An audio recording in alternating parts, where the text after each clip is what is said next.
je ne sais pas s'il est nécessaire de présenter Gilles Kepel. C'est le meilleur connaisseur, à mon sens, et pas seulement à mon sens, du monde islamique et des mouvements islamiques. Gilles a écrit de nombreux ouvrages, 2 derniers consacrés au 7 octobre, notamment Holocauste, et l'autre sur le bouleversement du monde après le 7 octobre. Alors si vous le voulez bien, on va lui laisser la parole. Il y aura la place après pour quelques questions. J'ai envie de dire, il y a un mois et demi, je vous aurais demandé de parler des 6 ou 7 fronts qu'Israël affronte pendant cette guerre suite au 7 octobre. Mais aujourd'hui, la situation a changé, notamment à la suite de l'offensive israélienne contre le Hezbollah, qui se solde, même si ce n'est pas terminé, et s'il y a un cessez-le-feu, par une très nette victoire militaire, je ne parle pas politique, mais militaire d'Israël sur le Hezbollah, ce qui entraîne des conséquences qu'on mesure mal, mais que vous connaissez, en Syrie, où un groupe islamiste, en quelques jours, a pris Alep, Hama et est aux portes de Homs et annonce clairement son intention d'aller jusqu'à Damas, avec l'appui de la Turquie, semble-t-il. Donc, quel est ce groupe ? Quelles sont les conséquences qu'on peut attendre de son avancée? Est-ce que le front qu'Israël a dû affronter avec l'Iran en tête, mais également la Russie et la Turquie, est en train de se fissurer, sinon de se rompre? Bien, d'abord, merci de nous éclairer sur ce sujet. Merci beaucoup Gérard donc, de m'inviter. Si j'ai bien compris, je suis dans le rôle du Shabbos Goy. Voilà, exactement. J'ai mis un chapeau pour passer inaperçu tout à l'heure, mais bon, ça n'a pas marché quand même. Et donc, je vais peut-être, pour parler un peu de la Syrie, je crois qu'il faut quand même situer ça dans la perspective globale de la guerre, parce que ce qui s'appelle aujourd'hui Hayat Tahrir al-Sham, c'est-à-dire l'organisation de libération du Levant, qui était autrefois une branche d'Al-Qaïda, a pu si rapidement sortir de l'enclave d'Idlib, marcher sur Homs, dont on ne voit pas très bien comment il pourrait être arrêté parce que plus personne ne combat en face, et arriver sur Damas avec le soutien des Turcs, et peut-être pas seulement, justement. C'est parce que la situation a rendu cela possible.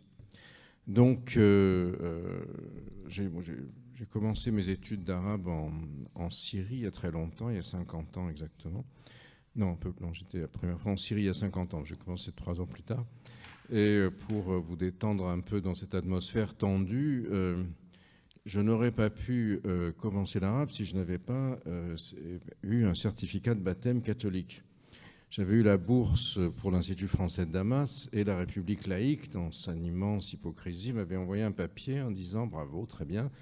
Je crois devoir vous signaler que dans le passé, les autorités syriennes ont exigé la production d'un certificat de baptême pour délivrer le visa. » C'était un peu pour vérifier que je n'étais pas juif. Bon, sous Kepel, ça fait un peu ambigu. Bon. Et heureusement, bien que fils de communiste, il n'est pas question que je sois baptisé, mais une ancêtre, une aïeule d'origine rurale dans le midi de la France m'avait fait baptiser en cachette à Nice, et grâce à cela, j'ai pu être arabisant. Alors aujourd'hui, il ne demandait plus de certificat de baptême, puisque à l'époque, il n'y avait pas il n'y avait à peu près aucun arabe français qui allait à Damas. Les jeunes ne faisaient pas d'études, etc. Aujourd'hui, pour l'essentiel, les étudiants sur les questions du Moyen-Orient sont d'origine arabe en France. Donc on ne leur demande plus, je suppose, certificat de baptême, mais le régime n'existant plus, donc tout ça va. Et il me semble que ce qui s'est produit en Syrie, là, est la conséquence, justement, de l'offensive victorieuse qu'a menée Israël contre non seulement le Hezbollah, mais aussi qu'il avait déjà commencé à mener contre les gardiens de la Révolution présents en Syrie. Alors, il faut remettre ça dans une perspective. Le 7 octobre,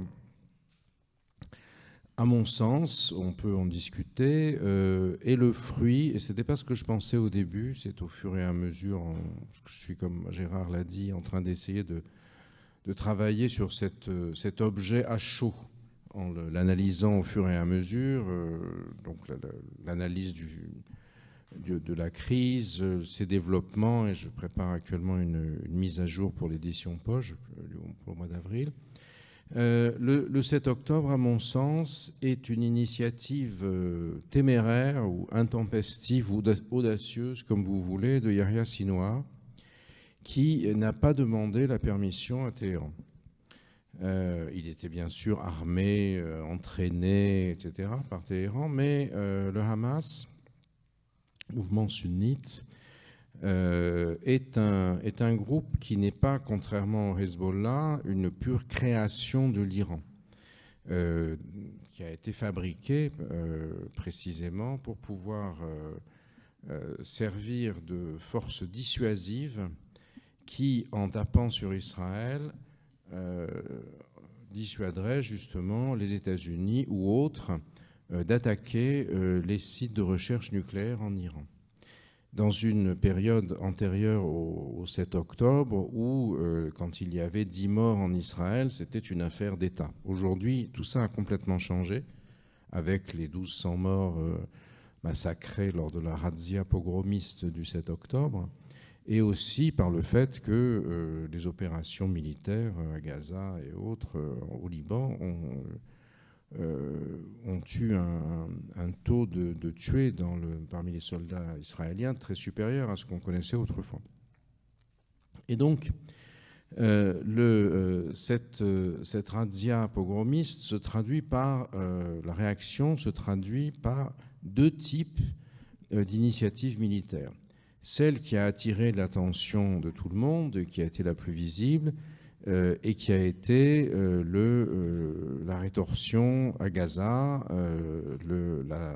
les bombardements et autres, qui, du point de vue militaire, semblaient relativement irrationnels et surtout n'arrivaient pas à ses objectifs, puisque les 700 km de tunnels, le métro, entre guillemets, de Gaza, avait rendu le renseignement israélien assez largement aveugle. Et donc, cette offensive à Gaza, très rapidement, a été essentiellement perçue à travers le nombre très élevé de civils qu'elle tuait. Et c'est ça qui a notamment nourri les accusations de génocide envers Israël sur les campus américains, français, à travers le Sud global qui s'est construit là-dessus et qui a, d'une certaine manière, retourné la notion de génocide en disant que le vrai génocide, ça n'était plus la Shoah, mais la colonisation, et que ce qui se passait en Israël était l'aboutissement, l'exacerbation de ce génocide-là, ce qui était une manière aussi de dire, puisque les descendants ou les survivants du génocide sont aujourd'hui des génocidaires à leur tour, du coup, Israël n'a plus de légitimité, qui était quelque chose dont on parlera plus tard, parce que ce n'est pas l'objet de ta question, mais il faut bien le comprendre. Mais en même temps que cette initiative qui a focalisé l'attention universelle, Netanyahou et ses généraux ont mené une autre offensive qui avait pour but d'emblée de détruire systématiquement l'axe de la résistance organisé à partir de Téhéran. Ces nombreux mandataires sont les fronts multiples dont tu as parlé tout à l'heure, et qui n'a fait pas véritablement l'objet, à part chez les intéressés directs et les victimes, d'une campagne médiatique. Au fond, quand Israël allait tirer sur les généraux de gardiens de la Révolution en Syrie, personne en Occident ne venait chercher des noises parce que le régime n'était pas particulièrement sympathique.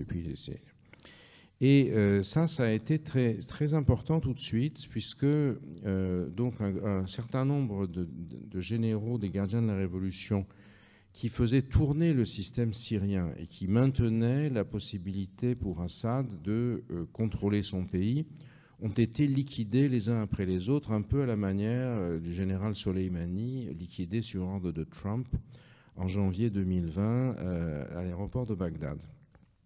À tel point du reste que cela a testé les résistances de l'Iran, puisque l'Iran a été contraint au mois d'avril de lancer sa première attaque de missiles sur le territoire israélien depuis le territoire iranien. C'est-à-dire que la machine qui avait permis aux Iraniens, en construisant le système des mandataires, je n'utiliserai pas le terme horrible de proxy comme à la télévision, de manière à ce que la lutte contre l'entité sioniste soit menée jusqu'à la dernière goutte de sang chiite arabe et surtout pas iranien, tout d'un coup s'est fissuré et le territoire iranien est devenu vulnérable.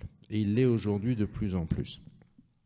Donc cela a commencé à désorganiser assez sérieusement la capacité du régime d'Assad à tenir son pays. Il avait reconquis la Syrie après la guerre civile grâce à l'intervention massive des gardiens de la Révolution, de leurs sources, des milices chiites venant d'Irak, du Pakistan, d'Afghanistan et autres, et aussi, de manière très importante, du Hezbollah libanais qui avait sauvé la ville de Homs, qui est aujourd'hui assiégée, avait été la première ville dont avait tenté de s'emparer l'insurrection syrienne, puisque si vous avez une carte de la Syrie en tête, Homs, l'ancienne Émèse de l'Antiquité, où il y avait eu de très nombreuses batailles justement, c'est un verrou qui contrôle le corridor entre Damas et le nord et Alep, et également il y a une bifurcation pour la côte qui tourne autour derrière le Liban, l'anti-Liban, si vous voulez, qui est impraticable, et où est basée essentiellement la communauté alaouite, enfin ceux qui ne sont pas montés à Damas, qui reste la base arrière du régime issu de celle-ci à Damas. Et ce sont justement les troupes du Hezbollah qui avaient à l'époque sauvé le régime de Bachar. Pour l'anecdote, les gens du Hamas dans les camps en Syrie à l'époque avaient soutenu l'insurrection et avaient dû quitter la Syrie d'Arda. Khaled Meshal, qui était à l'époque le patron du Hamas, avait été installé du coup à Doha sur instruction des Américains justement pour essayer d'avoir barre sur lui d'une certaine manière à travers les Qataris. Avec donc ça déjà les coups portés, si vous voulez, Israël a clairement identifié, je crois, la Syrie comme le maillon faible de l'axe de la résistance. Et la conséquence de l'attaque au Beeper et au Talkie-Walkie au mois de septembre a été que, alors on pense qu'il y a à peu près 4000 à 5000 opérateurs du Hezbollah au niveau, disons, à peu près lieutenant-capitaine qui ont été tués. Ce qui a complètement incapacité, si ce verbe existe, leur réponse militaire. Et tous ceux qui étaient en Syrie, du reste certains d'entre eux ont été touchés par les Beepers en Syrie aussi, mais peu, ont été rapatriés d'Ardar sur le territoire libanais pour essayer de sauver les meubles et de sauver ce qu'on pouvait sauver. C'est-à-dire que la Syrie d'Assad s'est trouvée sans généraux iraniens, sans Hezbollah qui assurait un peu de l'état-major, mais disons l'essentiel de l'encadrement, et dans un contexte où, ce qui avait aussi beaucoup joué pour qu'Assad récupère son territoire sur la rébellion, c'était les bombardements massifs de l'aviation russe qui a établi une base aérienne dans la région alaouite, à Hmeimim, près de Latakia. Les Russes ont tout ça a été redéployé en Ukraine. Donc l'aviation russe est réduite à rien du tout aujourd'hui. Plus de Russes, plus d'Iraniens, plus de Hezbollah. Quant aux Irakiens, ils sont partis faire du business chez eux. Ça a créé un vide dont s'est emparé ce mouvement. Alors, d'où vient ce mouvement? Principalement, donc le chef, qui est aujourd'hui en train d'abandonner son nom de guerre basé sur son gentilé et reprendre son nom, je n'ose pas dire de baptême, mais son nom civil, qui est Ahmed Shara, était connu sous le nom d'Abu Mohammed el-Joulani. Joulani, ça veut dire du Golan. Et c'est un sunnite du Golan dont la famille, justement, avait fui le Golan occupé par Israël, comme vous le savez, a été aussi annexé depuis. Il n'y a pas que des Druzes au Golan. Et la famille était partie en Arabie Saoudite, ce qui fait qu'il est né en Arabie Saoudite et qu'il a été formé dans la culture des oulémas wahhabites saoudiens. Il est ensuite retourné en Syrie et, très jeune, il est parti en Irak rejoindre Daesh et il avait été renvoyé par Daesh en Syrie par Abu Bakr al-Baghdadi donc pour établir ce qu'on appelait le front al-Nosra, c'est-à-dire le front du soutien des Irakiens à la révolution en Syrie, c'est-à-dire à l'islamisation de la révolte syrienne. Et puis, disons, son identité syrienne a prévalu, ou peut-être déjà les services spéciaux turcs se sont rapprochés de lui, et il a organisé la scission syrienne entre Nosra et Daesh. Et il a, d'une certaine manière, ensuite il a scissionné avec Al-Qaïda, avec Zawahiri, et a créé ce mouvement islamiste, c'est l'appel à la prière, ce mouvement islamiste autonome. Donc ça, c'est pour lui, pour l'individu lui-même qui est en train d'être transformé, si vous voulez, par le media training des Turcs et des Qataris, mais qu'il avait déjà été un peu.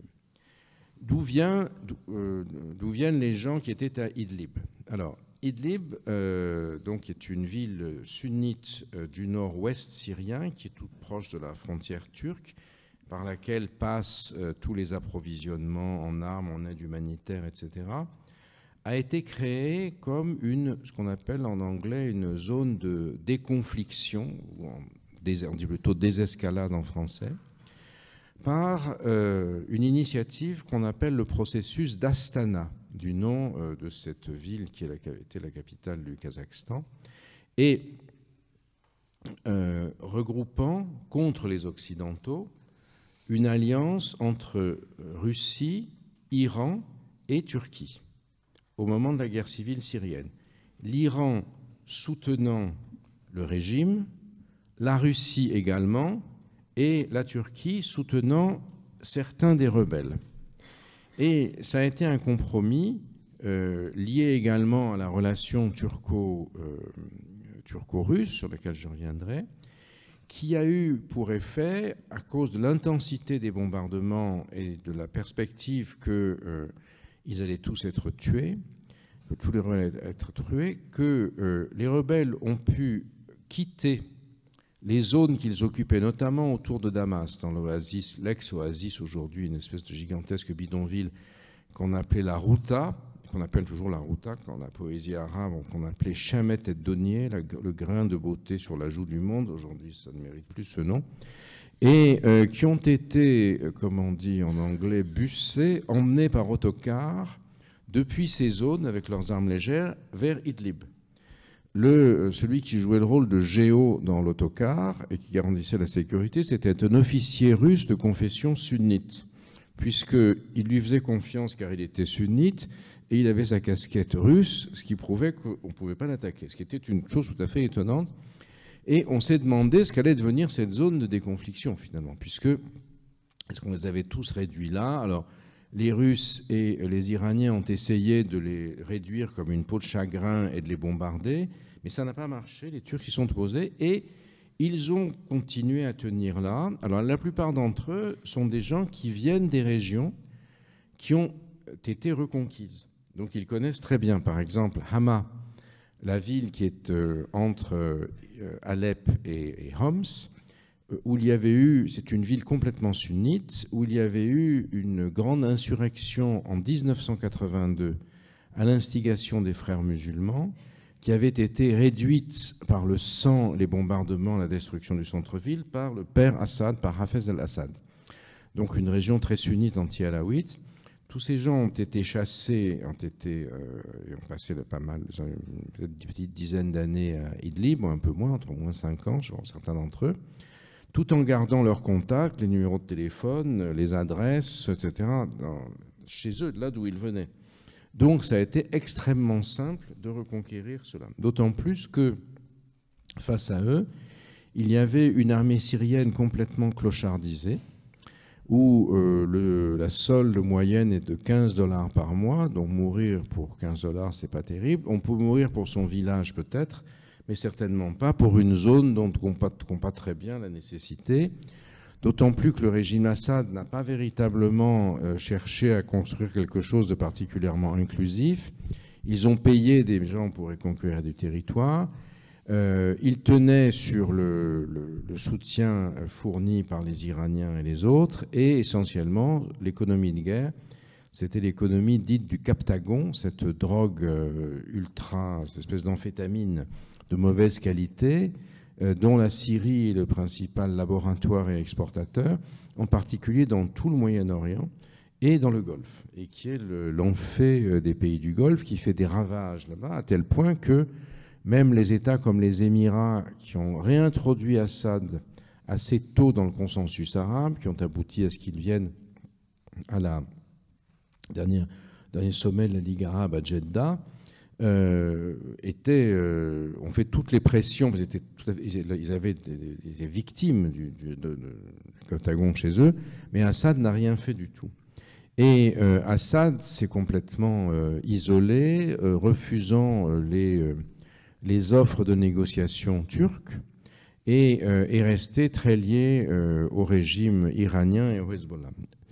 Et en pensant qu'il y avait toujours la Russie qui ne le lâcherait jamais. Or, l'effondrement des Iraniens et du Hezbollah, causé largement par l'attaque israélienne, a eu pour effet, j'imagine pervers, car je ne suis pas sûr que c'était prévu, mais on verra, de créer l'effondrement du système. Moi, je ne pense pas que Homs, aujourd'hui, soit capable de tenir. À Homs, il y a environ un tiers de non-sunnites, des chrétiens et des alaouites. Toutes les familles sont parties vers la côte ou vers Damas, dans des embouteillages gigantesques. Je ne suis pas convaincu que ceux qui restent vont se battre. Les sunnites ne se battront pas, probablement. Et les insurgés ont récupéré, les gars sont partis à pied, ont récupéré les tanks, les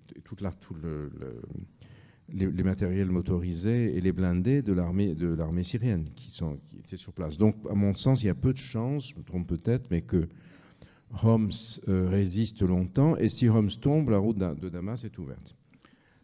Par ailleurs, à vérifier, mais j'ai lu hier soir tard que le poste frontière syro-jordanien avait été pris par les rebelles. Alors, pas les mêmes, mais des rebelles sunnites présents dans le sud, ce qui a conduit Israël à renforcer la sécurité sur le Golan, puisque vous savez que donc pendant la guerre civile syrienne, j'étais allé en 2016 sur le Golan annexé, et la frontière est sur une sorte de balcon, et avec dont on a la vue, c'est pour ça qu'elle a été annexée, et il y avait en bas une espèce de barrière, des hôpitaux où les Israéliens soignaient les membres des diverses factions. Parce que tous les islamistes étaient collés à la frontière israélienne, de manière à ne pas être bombardés par l'aviation israélienne, syrienne ou russe. Et donc les Israéliens les soignaient les uns. Évidemment, au moment de la rémission, il y avait une conversation avec quelqu'un qui n'était pas exclusivement médecin. Et donc, donc ils ont une certaine habitude de la gestion des populations de l'autre côté de la frontière, mais si ça a pété là aussi, à Deraa et autres, ça veut dire quand même que le régime est très très affaibli, que ses bases territoriales minoritaires ne sont plus là, et je crois surtout que le tissu, apparemment Asma et les enfants sont déjà partis, ont été mis sans doute aux Émirats à l'abri, mais la situation n'est pas brillante. Alors, qu'est-ce que ça signifie pour Israël ?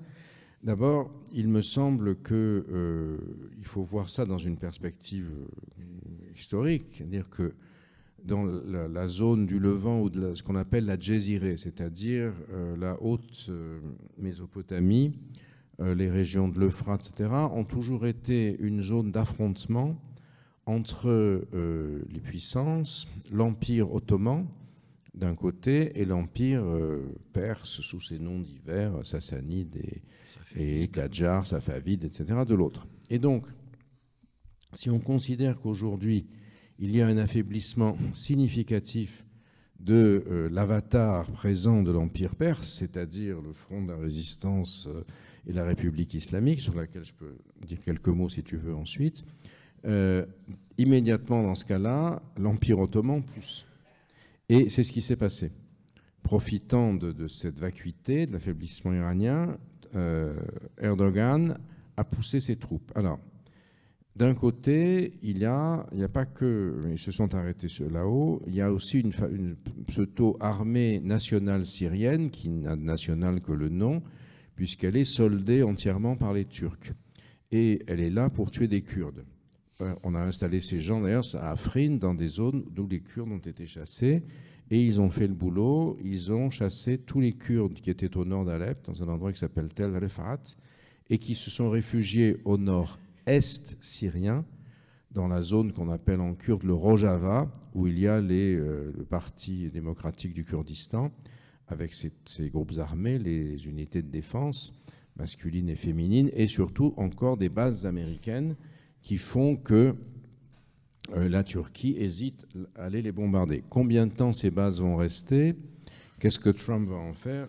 Point d'interrogation pour l'instant. Mais je crois aussi... Ça serait amusant de voir la Turquie, pays membre de l'OTAN, bombarder des bases américaines. Oui, alors ça, ils ne vont pas le faire, mais bon, ils ont d'autres pays. Il peut y avoir des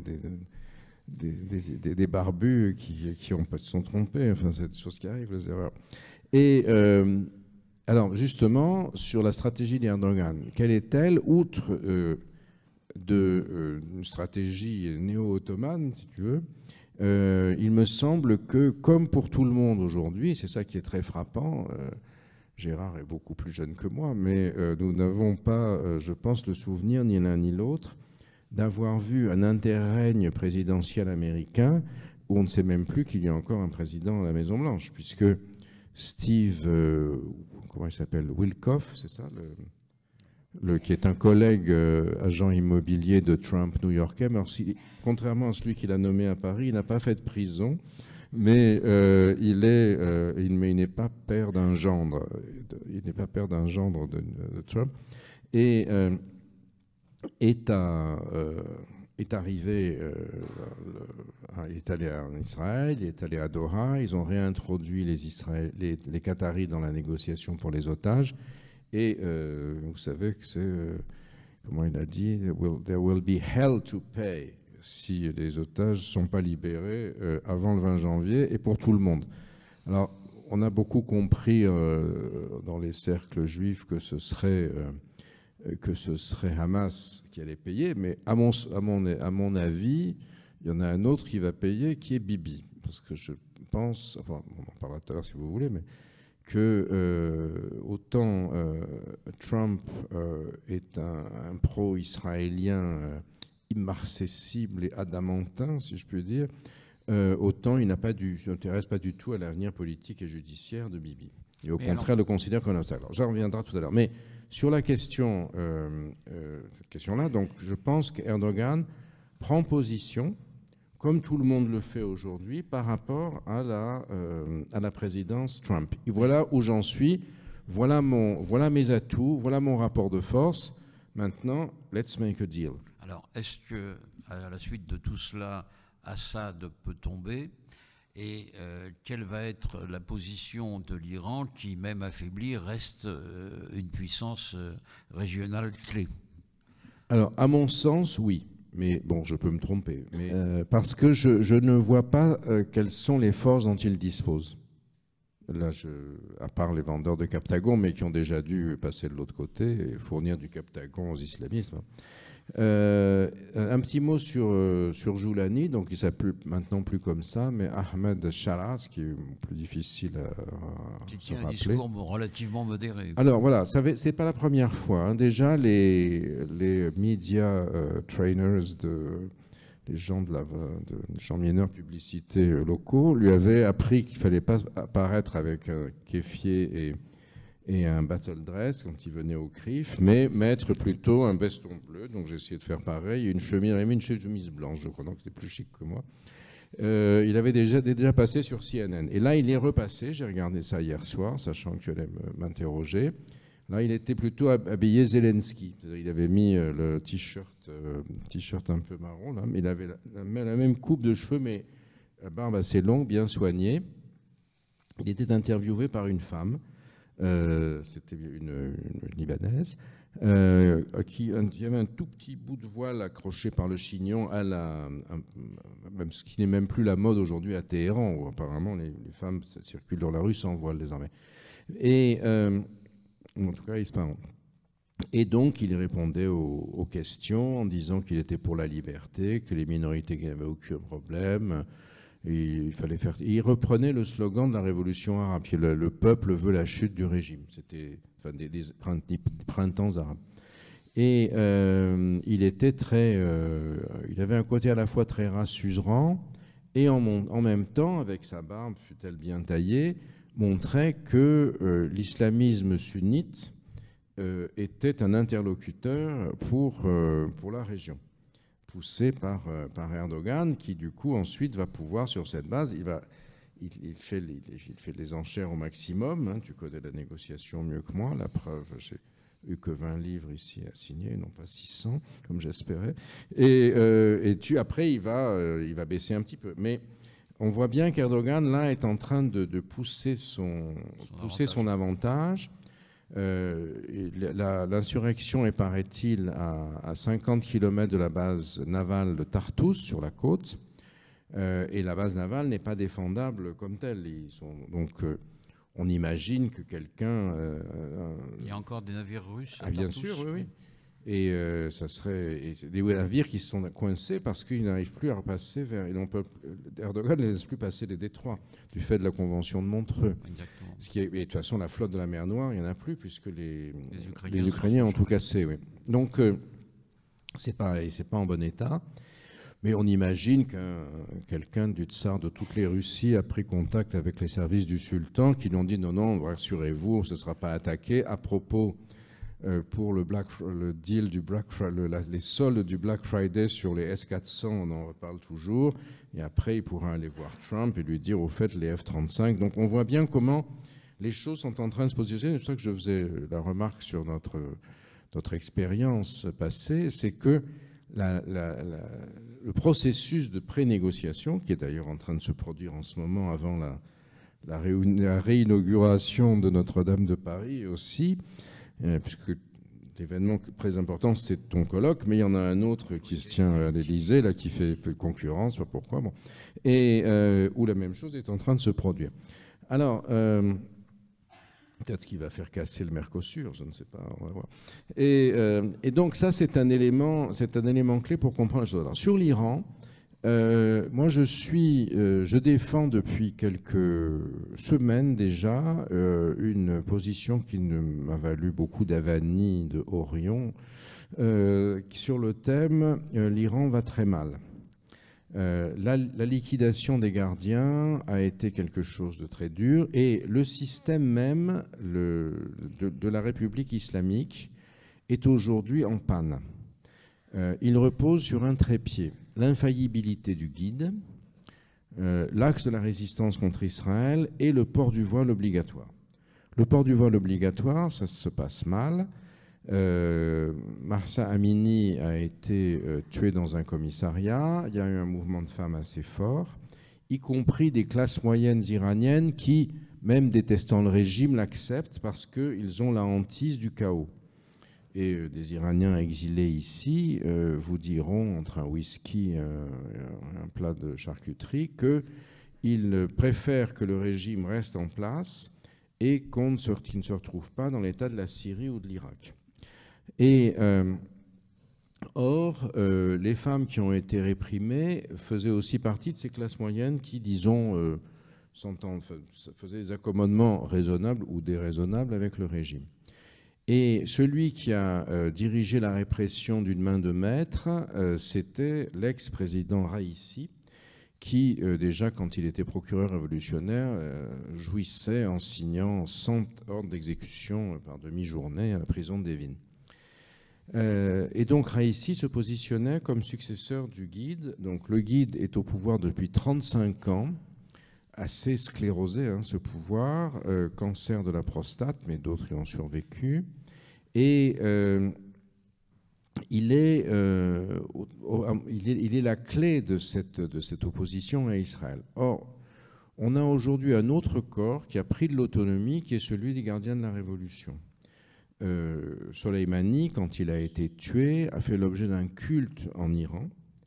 Et les centurions, d'une certaine manière, qui ont aussi construit un empire, qui aiment l'argent, et ce qui est aussi probablement l'une des raisons pour lesquelles certains ont été poreux à des amis qui leur ont donné un peu des shekels, disons ça comme ça, si vous voulez, ont pris une forme d'autonomie.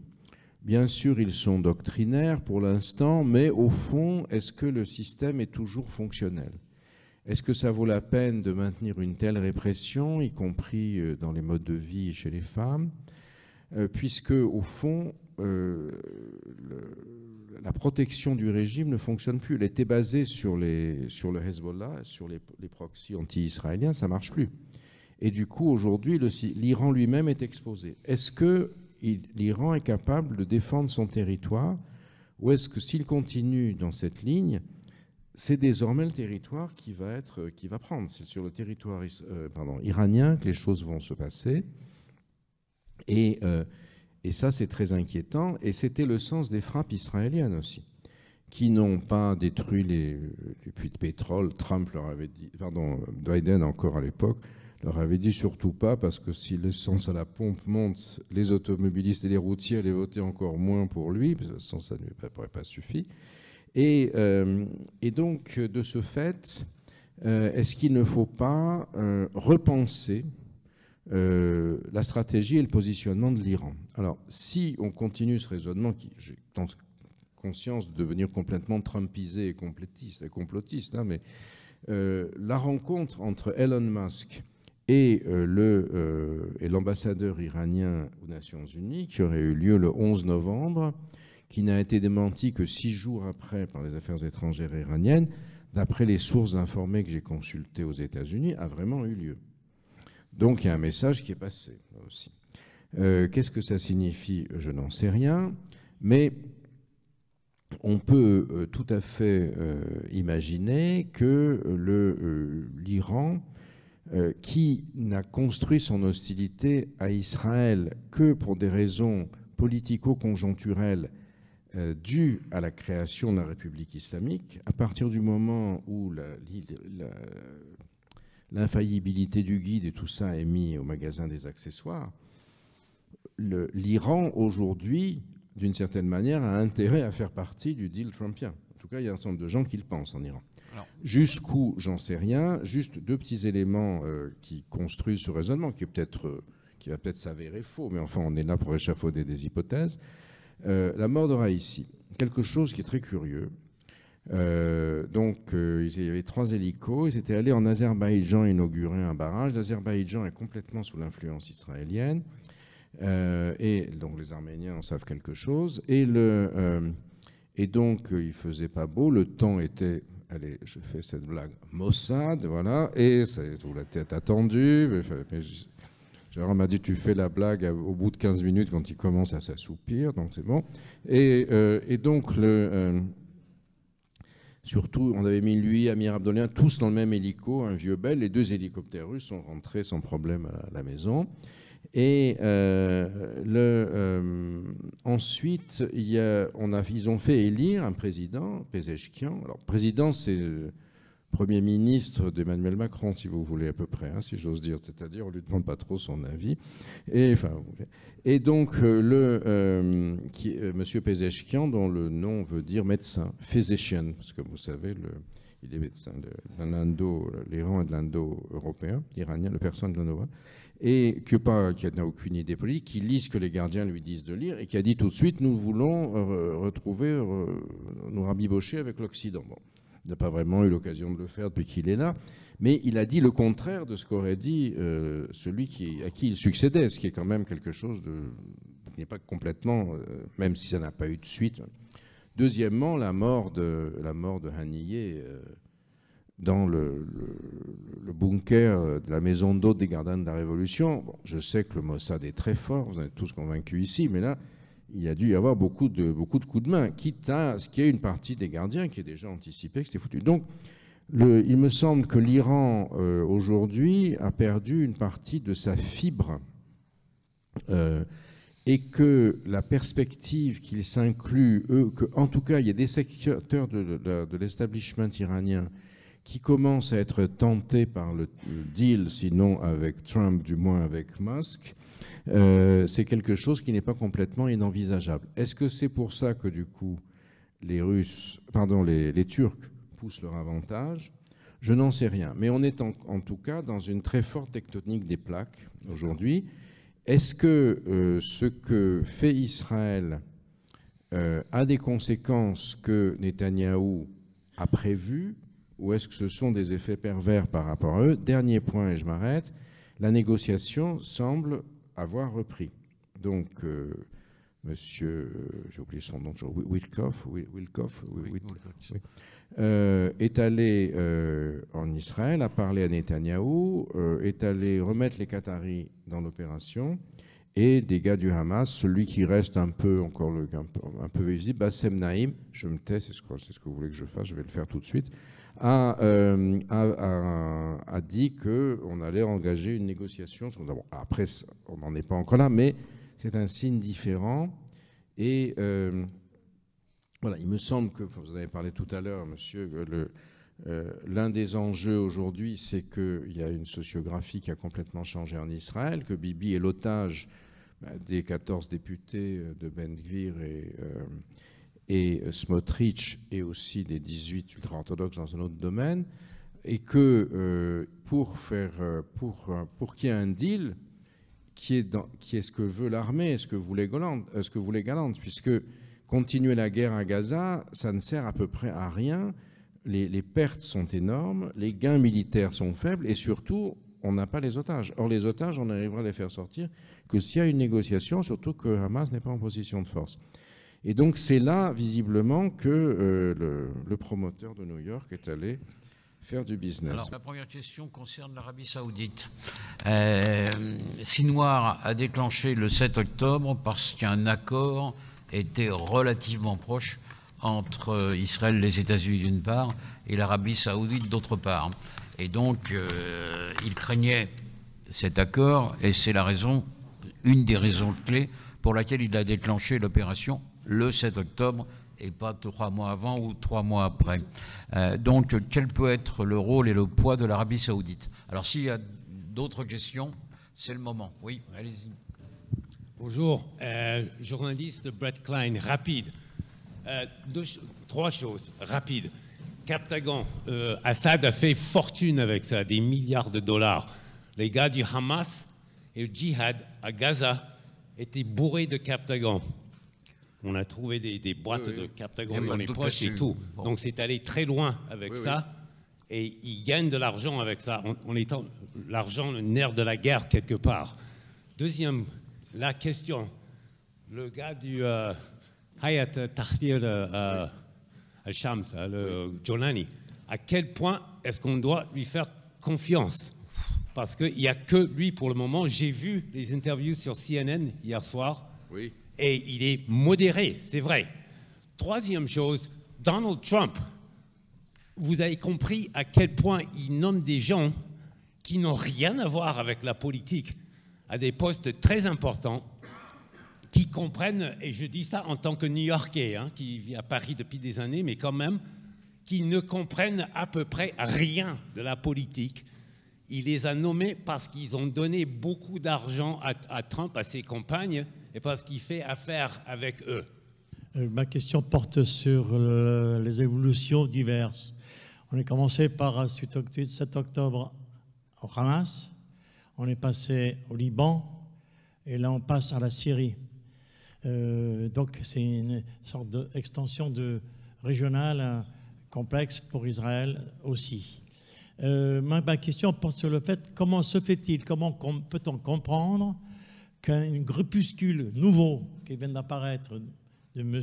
El-Jalawi, je ne sais pas quelle tendance exactement, voilà, peu importe, mais que ce groupuscule-là, d'abord, où est-ce qu'il a été armé, par qui, et comment se fait-il qu'une armée syrienne subisse une défaite en face d'un groupuscule comme ça? Merci beaucoup. Je vais commencer par la dernière question, puisque je crois y avoir déjà répondu. L'armée syrienne est complètement clochardisée aujourd'hui et ils se sont préparés depuis des années à l'offensive. Et puis il n'y a plus personne qui défend les Syriens. Les Russes sont en Ukraine, les Iraniens ont été tués et le Hezbollah essaye de réparer les tuyaux dans la Dahiyeh. Donc, si vous voulez, c'est ça qui explique les choses. Vous pouvez penser que ça ne suffit pas, et vous avez certainement raison, puisque, comme j'ai essayé de le dire tout à l'heure, il y a derrière la Turquie qui pousse ses pions. Alors, est-ce que Jolani apparaît modéré? Oui, Jolani, il dit ce que lui disent de dire les conseillers médias turcs et qataris. Il a un propos très frère musulman, si vous voulez. Il a une barbe un peu plus longue qu'un frère musulman. Un ex-salafiste djihadiste, il a dit tout le monde a fait des erreurs de jeunesse. D'ailleurs, il a parlé de toi. Il a dit regardez, il était trotskiste autrefois. Donc, ça est allé chez Publicis ensuite. Enfin, non, c'était très. Il a dit il n'y avait pas moi aussi. Donc, tout le monde peut changer, etc. Il faut bien que jeunesse jette sa gourme. Bon.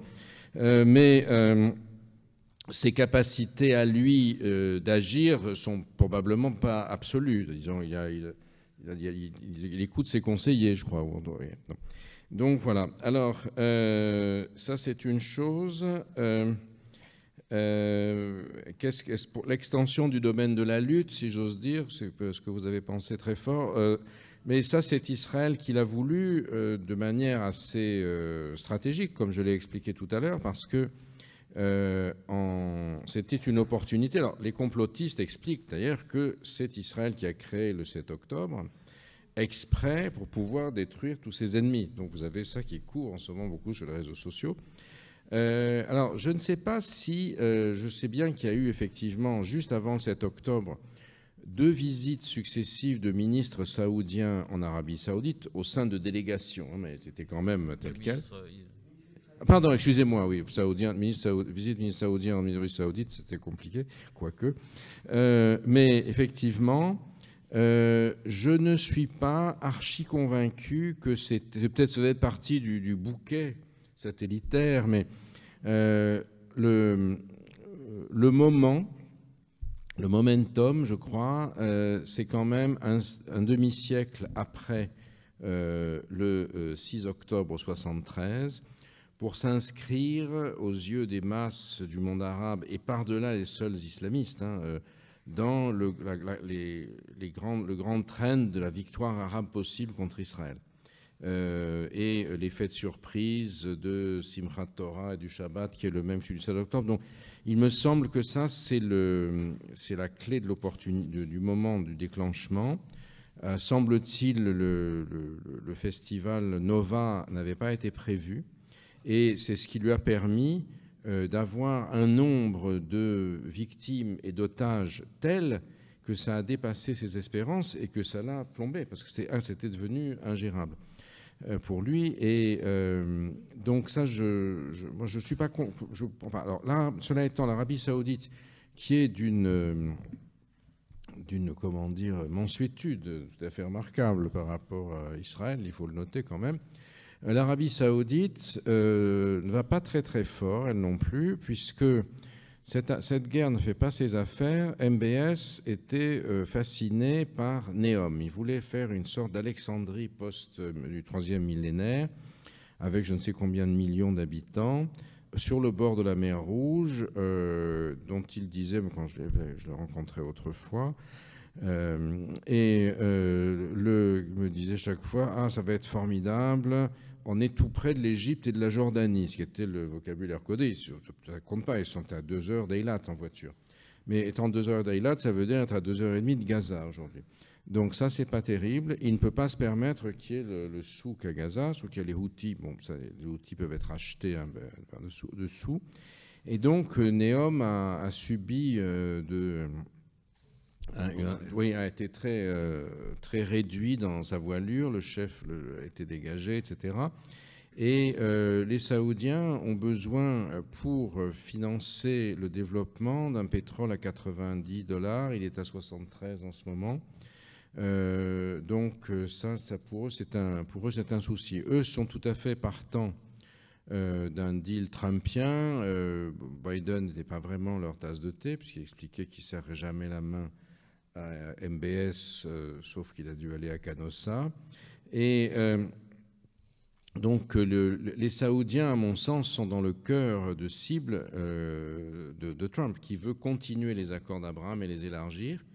D'abord à l'Arabie Saoudite, et à mon sens, il va tordre le bras à Netanyahou, à Smotrich et aux autres, parce que pour lui, le deal, ça inclut les Arabes et leur argent.